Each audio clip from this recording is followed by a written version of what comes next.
Kid Cudi has been responsible for some of the hottest jams over the past decade and a half, but with his latest effort, Entergalactic, could we be set to see the rapper gracefully bow out? He's been speaking recently about the album and its influences, and just how far he has come since 2009's Man on the Moon. Today, we're discussing his latest effort, plus its influences. Stay tuned. Let's jump straight in then. What's happening? Cudi released his 8th studio album, Entergalactic, last week, with some suggesting it could be the final effort of his highly successful career. The rapper has been contemplating retirement of late, but that hasn't stopped his pursuit of happiness on his latest effort, which is 45 minutes of laid-back, mellow beats. Discussing his potential step back from the limelight in a recent interview with Zane Lowe, Cudi said, "The Kid Cudi stuff, I think I want to put it on the back burner and chill out with that. But as has been proven time and time again, rappers rarely stay retired once they announce they're done." See Jay-Z for further details. His latest album was also accompanied by an ambitious animated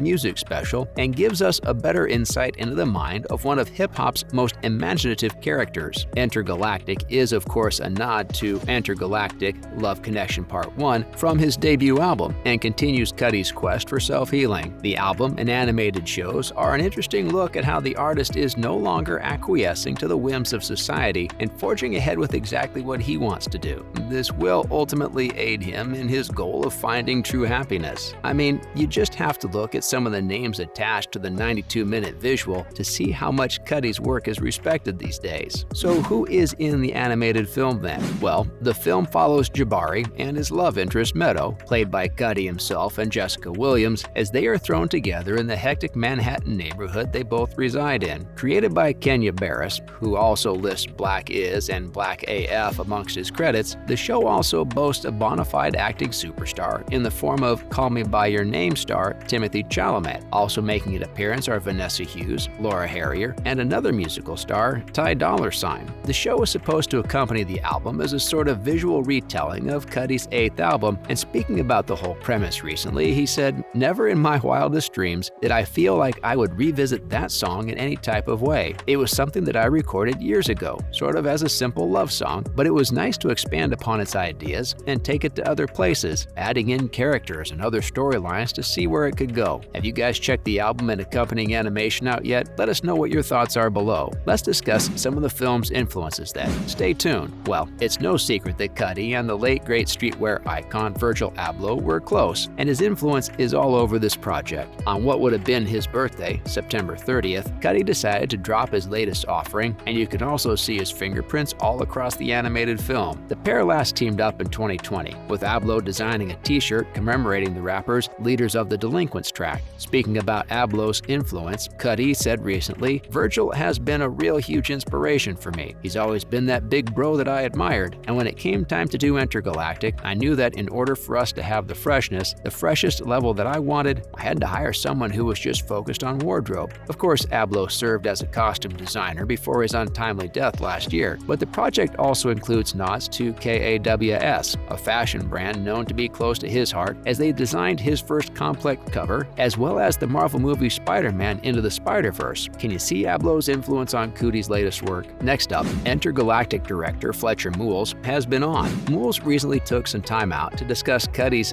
latest offering in depth and some of the influences behind it. Of course, it has been suggested that his influences range as far as Spider-Man, but Moules has suggested the project itself owes more to artists such as Beyoncé and Albert Magnoli. The visual accompaniment to Cudi's 8th album had plenty of different jumping-off points, according to its director, and whilst many people have acknowledged its similarity to Spider-Man No Way Home, Moules doubled down on his claims that Beyoncé's Lemonade and Magnoli's Purple Rain rock musical are just as, if not more important, saying those were huge jumping-off points for Entergalactic. Often in visual album releases, you have the narrative chasing the music, and so we were all very much on board at the start to make Entergalactic something where it was obviously a musical album, but the narrative and the characters were as strong as any other show. Interesting. Moules then attempted to distance himself and the project even further from the Spider-Man movie, saying, "I looked at films like I Lost My Body, which is very similar in the fact that it's a very adult story told through animation. Whilst he is flattered by the Spidey comparisons, he went on to explain his goal was to make something that felt handmade, which he certainly appears to have done." Bravo, sir. We're discussing Cudi's progression as an artist now. Stay with us. There's no doubt about the fact that Cudi has single-handedly inspired a whole genre. Since Since his early days collaborating with Kanye on 808s and Heartbreaks, it's safe to say he has flourished into an artist with a very distinct style. He's also hugely affected the careers of other hip-hop icons such as Tyler, the Creator, Childish Gambino, and others, thanks to his lonely stoner style and willingness to talk about things such as depression and substance abuse. Never one to shy away from issues such as this, his struggles have been well documented over the years. In 2015, his EP Speedin' Bullet to Heaven is widely regarded as his darkest work and documents his struggles, but would also be the catalyst for him beginning to dispose of his emo rapper title. After SB2H, he dropped 2 albums in which he went head-to-head with his Mr. Rager alter ego, but with his latest effort, he seems much more at peace. Moving away from the darker themes, Entergalactic is a much happier affair, with its author showing off his newfound mental well-being, which is great to see